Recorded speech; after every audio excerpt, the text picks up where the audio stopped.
आज नाश्त्याला ना मस्तपैकी घावणे बनवूया।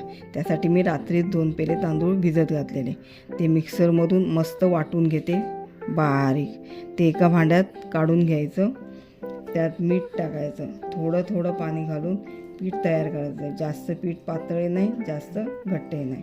आता गॅसवर ठेवलं भिडं तापलं की नाही की त्याला कांद्याने तेल लावून घ्यायचं।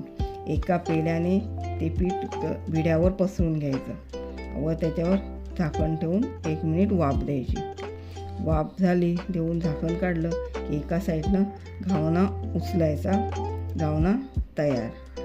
हे घावणे चहासोबत चविष्ट लागतात, पण आज माझ्या मुलाला चटणी हवी झाली म्हणून मी चटणी बनवते।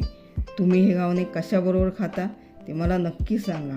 आवडलं ही रेसिपी तर लाईक, शेअर आणि सबस्क्राईब जरूर करा।